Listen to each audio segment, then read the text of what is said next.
You are listening to I Am Refocused Radio with your host, Shamaya Reed. This show is designed to inspire you to live your purpose and regain your focus. And now, here's your host, Shamaya Reed. Welcome back to I Am Refocused Radio. Once again, we are here today, and just like any other time, we have another amazing show for you all today. Today, we have a special guest all the way from Australia. So I want to say super thank you for taking some time talking to us today. First and foremost, Adam Brownlie is not just a speaker, he's an author, and he is an explorer of the human experience. Some people get into talks of frequency and what causes us to do certain things. Is the energy that makes us do certain things or make things happen? Well, this is a perfect episode for you all to tune into, because Adam, he's on a mission to help people not just forgive themselves, but to help them find happiness. What is happiness? I mean, we're going to learn about it. I mean, from psychology to philosophy. I mean, this guy is really going to take us throughout a whole journey. I mean, he has his roots from growing up on the farm, but he's also worked as a philosopher and author, and he spent his whole entire life with science and art. And I just want to cut to the chase and say to Adam, thank you for being on the show today. How you doing, man? Yeah, hey Shamaya, and thanks for giving me this opportunity to share what I've been writing about. Like, spent 3 years writing about it, so I really want to get this message out now. We live in a hustle culture world where it's fast paced, go, go, go. This is something that is not just a self-help typical thing. Kind of break down for the audience, because you have a lot of science backed with this. And also we have some things that people may not be aware of, because we sometimes think we know everything, but that's why we have special guests like you to break things down for us. So kind of unpack us for us your book that you've been promoting lately. Yeah, so Happypedia, like the name says, it's an encyclopedia about happiness. It covers a lot of ground. When you first open it, it can give you the impression that, oh yeah, I know all this stuff. You know, I know I've got to eat well, sleep well, exercise well, socialize well. There's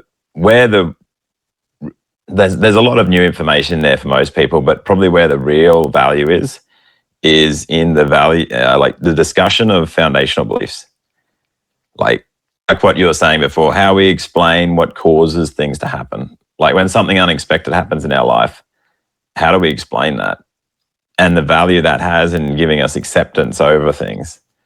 And yeah, when we have acceptance, it's a powerful thing for lifting the weight off our shoulders. So yeah, that's the real unique thing. And it gives us a scientific view.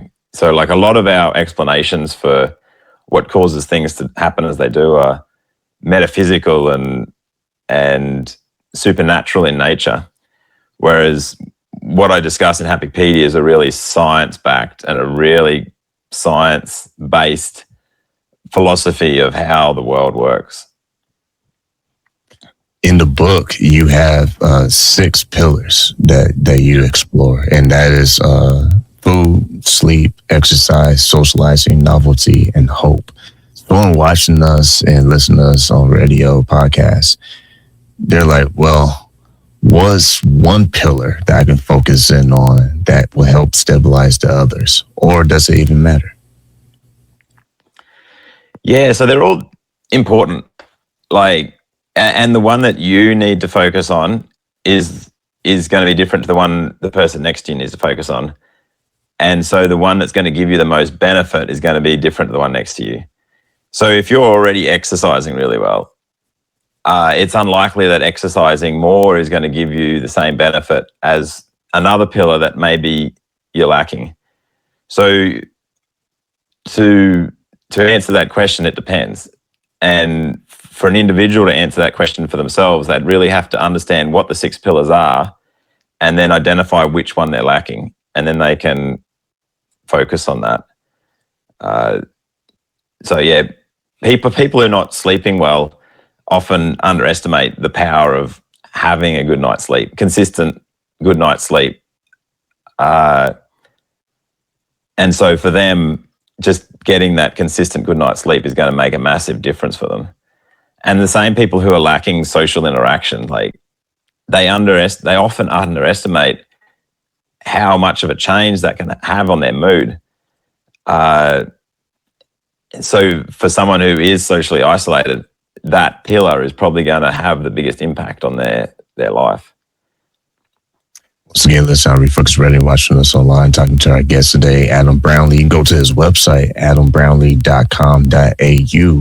My next question is, when you think about the impact that happens to our human brain when we experience new experiences, novelty comes to mind. Let's zoom in on that pillar. Why is it that the human brain is so dependent on new experiences to maintain, if you will, sense of peace? Yeah, interesting question. So all these pillars, they're basic things we need to survive, right? We need to eat, we need to sleep, we need to exercise, we need to, socialize. It's another similar one to hope. It's something that we are driven towards by our genetics, and our genetics likely drive us towards that because it helps us survive and reproduce. People in the past who have been driven towards socializing likely reproduced more and had more kids and produced more people that wanted to socialize. And so now, because of this, it's in our nature, it's in our genes to want to socialize. And if we don't have it, we can become very unhappy. Our body, just the way it's set up, just makes us feel that way. And it's the same with novelty. So over the years, most likely people who have sought novelty have been more successful in reproducing. And so it's been ingrained into our DNA to seek novelty. And the likely reason that is because novelty is new information, right? And when we're finding new information, we're learning. And the more we know, the more we're able to solve problems. So that's likely why our body drives us to seek novelty, is because it sets us up to solve problems, to survive better. So yeah, the reason our brain is wired to want novelty is likely because of our ancestors surviving better if they did. But now that that's wired into us, there's nothing we can do about it. Like, if we don't seek this novelty that our body desires, it produces chemicals that makes us unhappy. And if we do seek novelty, then it produces chemicals that makes us feel happy. So you've done a ton of research in this project. So to kind of give illustration for our audience, the amount of research that you had to do on this project, what have you found has maybe been the most effective way for people to brain shape, if you will, when it comes to habits that you discover in your process of writing this book and doing research? What was your question about how's the best way to form habits is? Yeah, well, habits are such a massive part of happiness. Like all these, like if we want to improve our happiness, we generally need to change our behavior. And changing our behavior is all about changing our habits, right? If we want to start eating better, we need to start the habit of eating better, or start the habit of sleeping better. So habits is a massive part of improving our happiness and well-being. And generally what drives everything we do is hope. So this is what drives us to do difficult things. So, there's lots of things driving us, generally whatever makes us feel good. And one thing that makes us feel good is hope. So hope is the idea that we're going to get some benefit in the future. So that's why we do difficult things like going to the gym. Like going to the gym, we wouldn't really do if we didn't get some benefit out of it. Whether it was the feel good in the moment, or the thought of like good in the mirror, or living longer because we're healthier. We need this idea that we're going to get some benefit out of it to do some difficult thing. And so if we want to build the habit of eating healthy, we need to believe there's some benefit in there, but not only some benefit that we really want. Because like everybody knows that eating well is good for us. Like there's benefits in eating well. But if it's not something we really want, if that benefit isn't something we really want, then the benefit means nothing to us. Like if, like we might know that learning a foreign language is good for us. Like it's good for the brain to exercise the brain, to learn something like that. But a lot of us don't do it because we're like, well, why do I want to learn Japanese? Like what benefit is there in me learning Japanese? Like, why am I going to put hours,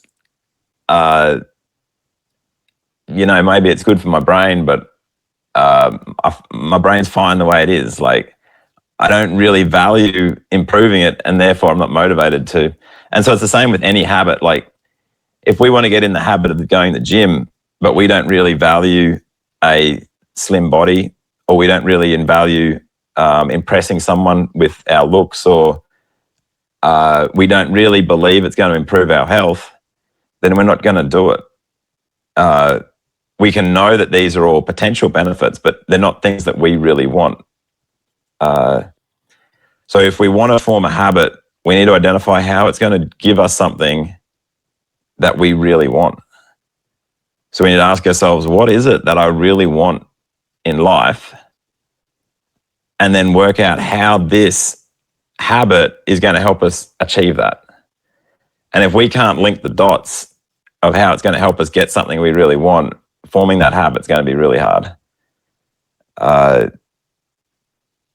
So that's probably the biggest thing, the biggest single bit of advice to forming habits is try to connect the dots of how doing this difficult thing is going to help us get something that we really want. Not just something that's good, like improved health, if we don't really value that, if that's not a priority in our life. And we think about health overall, these 6 pillars are tied directly to the overall quality. And one is sleep. That's a pillar that we can zoom in on as well. What have you learned about sleep? Because, I mean, a lot of people watch health shows or podcast shows or whatever, and we hear all the time, get your sleep. And, the body can be its own medicine if it's treated right. So what's some of the things that got you saying, that's interesting, when you started to research deeper? Yeah, with sleep, and like with all the pillars, something we can use to motivate us to sleep if we want some benefit is it changes the structure of our brain. So certain brains are wired to find hope, to look at the bright side. Like it doesn't, like it's very popular to say, hey, be grateful for what you have, right? But imagine if you had a brain that just naturally was grateful, like it just walked into a room and was like, wow, how good is this? How good's this? Rather than you having to be like, scratching your head, what can I be grateful today? What can I be grateful now in this room? Imagine having a brain that just always looking at the positives, just always finding something to be happy about. And some people are born with that brain. Some people lose that brain through stress. So stress does the opposite. It creates the brain that looks at problems. So you walk into a room and like, oh, what about that? That could go wrong. That could go wrong. Stress creates this brain. The more stress we have, the more it wires our brain to look for problems. And so then we get more stress. It's a downward spiral. One thing that can reverse that is good quality sleep. So if we want to be more optimistic, prioritize the sleep. It'll change the structure of our brain and make us more optimistic. Once again, this time Refocused Radio, watching us online, talking to our special guest, Adam Brownlie. Go to his website, adambrownlie.com.au. I want to pick up on that because I keep just seeing this word habit from every pillar that we've been discussing right now. It's like, okay, well, would it be fair to say it takes a habit to have a certain way of looking through a certain lens in order to kind of see, okay, this actually could become an option for me, because maybe old ways of thinking and old experiences have limited people to look at things a different way. And until they can break free from that way of looking at things, they can't really see. It's almost like the meme of the person who sees the mountain and they're depressed, and the other person sees the sunrise and they're happy. Yep. So you're saying, like, how can we change our natural way of looking at a situation so we're more optimistic? Yes. So when we see a mountain and we're just like, what a beautiful mountain. We don't need to be like I said, scratching our head, like, how can I be grateful today? And trying to reframe it to be like, today's not that bad. If we want to be naturally optimistic, it's the 6 pillars. So basically the 6 pillars all influence the structure of our brain, and they all give us these happy hormones. And those two things combined make us optimistic. So what we're looking for in our brain is a more dense and more connected prefrontal cortex, and then more connectivity between the parts of the brain that manage, control our emotions, and the emotional parts of our brain, like the amygdala. So the more we can build a structure like that, a dense prefrontal cortex and more connectivity between it and the emotional parts of the brain, the more naturally we'll just see the good in things. And the 6 pillars will all influence this. So some to a bigger degree than others, but they will all play a small part. So sleep plays a massive part in the structure of our brain. Some foods can be really bad for it. So fats can be really bad for it.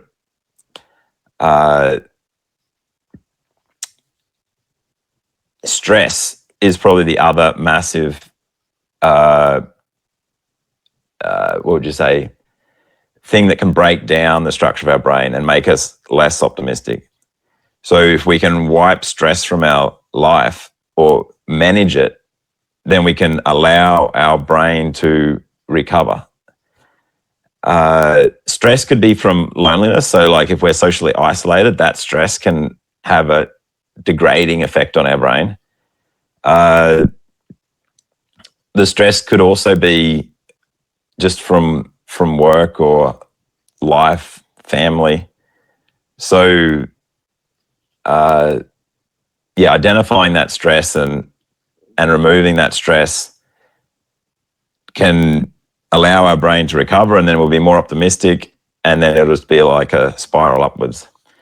So a massive source of stress. So if we want to focus in on this stress, like how can we remove this stress from our life? So much of our stress comes from the judgment that we've made a mistake and then we regret that, or we're going to make a mistake and we're anxious about that, or someone else has done something that we weren't expecting and now we resent them.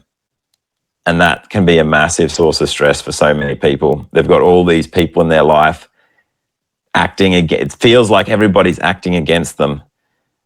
And it feels like all these people could have been different. They could have been nicer. They could have been more generous. And that can be a massive source of stress. And so this is a part of Happypedia, how to manage that stress. And the answer is forgiveness. So if we can forgive ourselves for those mistakes, then we no longer feel that real stress that keeps us up at night, that makes us hard to enjoy the sunset, makes it hard to enjoy our friends' company. We'll still feel sad and disappointed when things go wrong, but we're just not going to feel that intense stress. And the same when we are able to forgive others. So we'll still be disappointed that, you know, Joe did that, or, you know, we're not going to be happy about it, but we're not going to be stressed about it. And if we can remove that stress, then it allows us to do things that are going to make us happy. If we're not stressed, we're more likely to go out and enjoy the sunset. We're more likely to go out and spend time with our friends.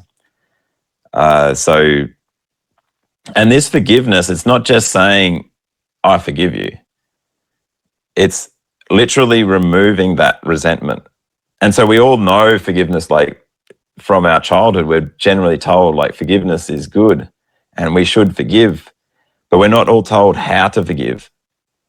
And so a lot of us, a lot of the time, we try to forgive just by saying, I forgive you, or I forgive myself. But that doesn't often remove that emotion that we're wanting to remove. So, yeah, that's what I go into deep in Happypedia, is how to change that feeling so we actually do forgive ourselves. We actually do remove that difficult emotion. And going back what you were saying earlier about the brain structure, there's also a chemical makeup that can make it easier for a person to actually practice that forgiveness. Because would you say it's fair to say that forgiveness is something that we learn over time? It's not something that we instantly understand in the moment? Yeah, so forgiveness, it comes from our judgments, right? If we judge something as good, we have nothing to forgive. If someone did something towards us and we believe that's good, we've got nothing. It's just a judgment. Someone else could have the same person do the same thing to them and they're like, that's terrible. Why did you do that? And so they're going to need forgiveness. They're going to need to forgive that person. All that makes us stressed is a judgment, whether it's good or bad. So if you want to change your judgments, you need to change your beliefs. And that's not something you can do overnight. You know, if you wanted to become a Buddhist monk, you can't just believe in all the things they believe in overnight. You need to learn about it. You need to practice it.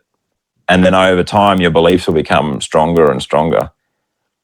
And it's the same with any philosophy that you're going to use to help explain what caused things to happen. You're going to need to study it and reinforce these beliefs. Find experiences that show that this is true. Like, the more experiences we have that support our beliefs, the stronger these beliefs are, and the more effect they have on how we feel. So, yeah, there's not something that's just going to flick overnight. Like, if I just tell you the solution, forgiveness isn't just going to flow.